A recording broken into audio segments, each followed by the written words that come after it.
What's going on, everyone? Dr. Frankie here. I am thrilled to be with you all again on Thursday to cover another topic that I think is really important and I feel like many of you will benefit from.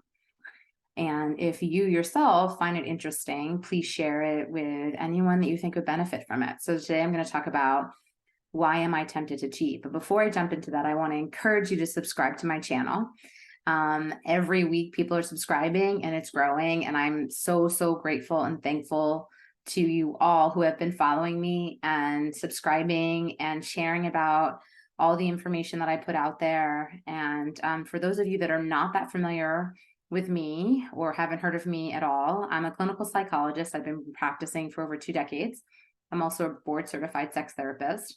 And I'm a matchmaker. I've been matchmaking since I was a teenager, and I'm a CEO of Little Gay Book Matchmaking, which is a queer matchmaking service, and also Little Black Book Matchmaking for heterosexuals. So I really do everything, around relationships and interpersonal relationships. And I try to educate folks on how to have healthier, happier, more fulfilling, successful relationships. It's kind of a calling. So here I am with you all again, and I couldn't do it if it wasn't for all of you following me year after year. And so let's just jump in. Here we go. Why am I tempted to cheat? This is such a good one. There's plenty of relationship advice out there about cheating. How to tell if someone is cheating on you, what to do if they are, whether it's worth trying to overcome the breach of trust, and how someone can pick themselves back up and begin to heal if they've been cheated on. However, most of this advice doesn't take into account the cheater themselves. If you've been struggling with urges to cheat or thoughts of infidelity, or if you found this to be a reoccurring thread throughout your dating life, you may feel frustrated and alone, as well as ashamed, right? Why, you wonder? Can't I stop thinking about cheating? And what do I do about it? Here's what I've learned about why people feel drawn to cheating, how you can deal with it, and what it means for you and your relationship. Maybe you just don't want to be in this relationship. It may sound overly simplistic, but sometimes things really are that simple. If you're finding yourself extremely aware of people outside of your relationship, imagining repeatedly what it would be like to steal a few hours with someone else, or even imagining an entire other relationship, it's worth asking yourself, how are you feeling about the current relationship that you're in? Even if you feel certain that you love your partner, are there other feelings there? Maybe like resentment or burnout, frustration, boredom that come to the surface when you think about it? Sometimes we find ourselves drawn to others in a relationship where unhappy in the same way that we might browse job listings while we're in an unsatisfying career that's burning us out. You may even go so far as to imagine being found out or confessing to your partner. And when you imagine them breaking up with you in a huff, betrayed, you may even feel a surprising sense of relief. If this sounds like you, it's a sign that you want to very much not be in this relationship anymore, but you feel like you can't or won't end it on your own.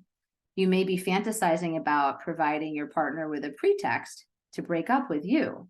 As counterintuitive as that sounds, maybe the idea of being the bad guy in the sense of being a cheater feels less scary to you than having to tell someone who loves you that you don't want to be with them anymore.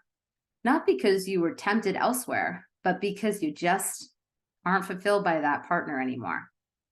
It's actually very normal to feel this way when we're in a relationship that's not making us happy, but feel like we don't have a good enough reason to end it. It's natural to fantasize about a kind of deus ex machina that will end the relationship for us. Cheating is such a common cultural mythology that it may feel like something easy to tap into, easier than a thorny piece of direct communication with your partner. As understandable as this doesn't change your responsibility. We owe the people in our lives integrity and to break up with them ourselves, even if it hurts in the moment. While in the short term, it may seem easier on both of you to just cheat and end everything, your partner doesn't deserve the long-term baggage of constantly wondering why they weren't enough for you. navigating trust issues and insecurity of all future partners, and dealing with jealousy, possibly for years to come. None of that sounds fair. You want this relationship, but you feel destined to ruin it. You may feel this statement doesn't describe you because you know you feel passionately in love with and grateful for your relationship. You aren't bored or resentful at all. However, there may be a part of you that feels it's doomed to fail, not because you're unsatisfied with your partner, but because eventually they're going to realize they're actually unsatisfied with you. If this describes you, you may also have a history of some kind of cheating. Maybe you've historically cheated on your partners even though you know you love them deeply and even wanted something serious and exclusive with them. Or maybe you've tried to avoid exclusivity and monogamy, telling your partners you can't possibly settle down and would just end up cheating on them if you did, even though your actions may indicate otherwise, with you becoming emotionally attached quickly and sharing a lot of intimacy and time with this person as if you're in a serious relationship. When asked to account for why you've cheated, you may say you don't even know and genuinely feel it's true. All of these are signs not of chronic cheating, although they may manifest as such, but of self-destructive inhibitory urges in relationships. This is likely linked to an avoidant attachment style or a variation of it, like fearful avoidant or anxious avoidant. Although, of course, your experience of it is likely more complex and nuanced, a simple way of putting it is that you truly feel no one worthwhile could truly love you or want to be with you if they really knew you. You're waiting for the day when your partner will realize what you're really like and leave you as a result. As a subconscious self-protective measure, you end up acting out and behaving badly on purpose. Yes, on purpose, with behaviors like cheating to accelerate this timeline and feel you're in control of it. You're proving your own internalized beliefs about your qualities as a partner to yourself, reinforcing to yourself that you're the kind of person who treats people badly and also trying to remain in control of your relationship dynamic. Although it feels bad to be left for cheating, it would feel even worse to try your hardest to be a good partner and still be abandoned because you're inherently unlovable. Something you feel certain on some level will come to pass unless you instigate the end of the relationship sooner. This has the effect of confirming all of your negative perceptions of yourself, but also provides a kind of safety. You feel reassured that your understanding of your relationship is accurate, and you don't risk true vulnerability by genuinely trying to make a relationship work and putting your heart on the line. If any of this is resonating with you, it's imperative that you seek out some kind of therapy or coaching that works with you to directly address and heal your attachment wounds.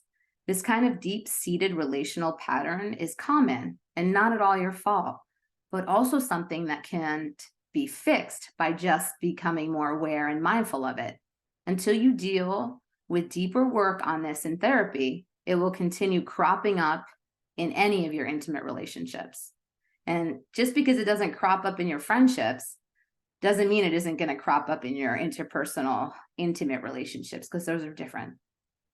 You want to be in this relationship, but not exclusively. I almost hesitate to add this because I think they exist too many unfortunate conflations of cheating and consensual, ethical non-monogamy. It's common for people to assume that any non-monogamous dynamic is tantamount to cheating, when in fact, the harm of cheating comes from the non-consensual and thus violating nature of it. It's also common for inveterate cheaters to blame their transgressions on a non-monogamous nature, claiming that they just aren't meant to be monogamous, even implying that it was the cheated on partner's own fault for trying to force them to be monogamous against their natural way of life. Really?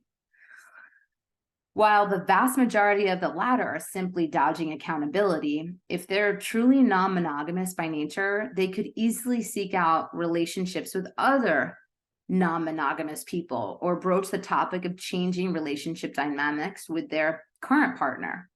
There are some people who want to build an ethically non-monogamous lifestyle and are just executing it poorly and harming their partner in the meantime. How to tell if this is you or your partner? Relationship therapy or couples counseling would likely be very helpful. It can help you and your partner determine whether you want to try to work through this violation of trust. And if you do, whether your relationship to monogamy could be an element at play. In the meantime, though, try asking yourself these questions. In an imagined world where you and your partner are open or non-monogamous, and the indiscretion you've had isn't an indiscretion at all, how do you feel about your partner doing the same? If you fully and vividly imagine your partner scheduling dates with other people, getting dolled up for them in your shared bathroom, and maybe spending the night elsewhere, does it feel a little uncomfortable, but like something you're willing to work through? Or does it feel absolutely unbearable? Similarly, if you imagine yourself in a fully and intentionally non-monogamous arrangement, you're signing up for a high level of continuous and mindful communication and sharing. Picture yourself sitting your partner down for a dedicated check-in. You're telling them how things are going with the other person you're seeing, how serious you see it becoming or not. Maybe you're telling them that you've met someone else you're interested in and you want to ask them out. And maybe your partner is telling you the same. How does this scenario feel to you? Is it acceptable or odious? Does the idea of seeing other people in this circumstance still have appeal? Or does it feel like this level of communication has taken all the fun out of it, and the thrill was mostly located in the secrecy and subterfuge? If it's the latter in either of these scenarios, it may be that you're less interested in non-monogamy than you're getting something out of the self-destructive thrill of actually lying. A relationship therapist could be helpful in discerning what it is and in helping you both figure out the next steps depending on what you decide. So hope you folks found this helpful. I know, there's a lot out there on cheating, but not so much about people who often get tempted when in relationship to cheat, or they're fantasizing about cheating. So this definitely comes up in my work with clients. So I wanted to cover it here with you all today. So please comment, share if there's anything more that you want to learn about this topic, or you're thinking there are other topics that you want me to cover, definitely let me know. And for those of you that want to learn more about me, visit me on Instagram, on Facebook. It's Dr. Frankie Bashan. And you can also find me on TikTok. And yeah, you can find me. I'm out there. Thanks so much, everyone. Have a great week. Kisses, hugs, and I will see you next Thursday. Bye.